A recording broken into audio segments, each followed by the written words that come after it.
क्या आपने कभी सोचा है कि जिस शक्ति को लोग शिव कहते हैं वह वास्तव में कौन है? क्या शिव केवल एक मूर्ति है या वह चेतना है जो हर सांस के साथ हमारे भीतर चल रही है? जब मन अशांत होता है, विचार बिखर जाते हैं और जीवन भारी लगने लगता है, तब जिस शांति की तलाश हम बाहर करते हैं वही शांति शिव के रूप में भीतर मौजूद होती है। शिव कोई कहानी नहीं है, शिव एक अनुभव है जिसे महसूस किया जा सकता है।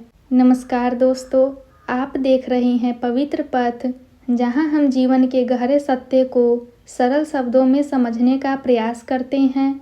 आज हम बात करेंगे शिव तत्व के अर्थ की और यह जानने का प्रयास करेंगे कि शिव वास्तव में कौन है। शिव शब्द का अर्थ होता है कल्याणकारी, शुभ और पूर्ण शांति देने वाला। शिव किसी एक रूप, नाम या स्थान तक सीमित नहीं है, बल्कि शिव वह अवस्था है जहाँ मन शांत होता है और अहंकार समाप्त हो जाता है। जब विचार रुकते हैं और चेतना जागृत होती है, उसी अवस्था को शिव कहा गया है। शिव को आदि और अंत से परे माना गया है, क्योंकि जो उत्पन्न नहीं हुआ वही नष्ट भी नहीं होता। शिव वह मौन है जो हर शब्द के पहले और बाद में रहता है। वह आकाश जैसे हैं जो सबको स्थान देता है पर स्वयं किसी में बंधता नहीं। शिव को वैराग्य का प्रतीक कहा जाता है, लेकिन यह वैराग्य पलायन नहीं बल्कि पूर्ण समझ से जन्म हुआ संतुलन है। उनके माथे की तीसरी आंख ज्ञान का प्रतीक है, जो अज्ञान, भय और भ्रम को भस्म कर देती है।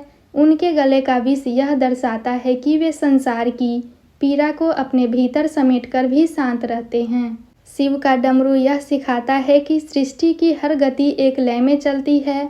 जब जीवन की गति इस लय से बाहर जाती है तभी अशांति पैदा होती है। शिव की जटाओं से बहती गंगा यह संदेश देती है कि जब विचार शुद्ध होते हैं तब जीवन स्वतः पवित्र हो जाता है। शिव तत्व का अर्थ यह नहीं है कि हम कुछ बन जाएं, बल्कि यह है कि हम वह बनना छोड़ दें जो हम नहीं हैं। जब इच्छाएं शांत होती हैं और अपेक्षाएं समाप्त होती है, तब जो शेष बचता है वही शिव है। शिव बाहर खोजने की वस्तु नहीं, बल्कि भीतर जागृत होने वाली चेतना है। शिव को समझने का अर्थ है स्वयं को समझना। शिव को जानने का अर्थ है जीवन को गहराई से महसूस करना। जब मन स्थिर हो जाए और भीतर शांति उतर आए तो समझिए कि शिव तत्व आपके भीतर जागृत हो रहा है। इसी गहरी समझ के साथ महाशिवरात्रि के इस पावन समय में अपने भीतर के शिव को पहचानने का प्रयास करें। ओम नमः शिवाय।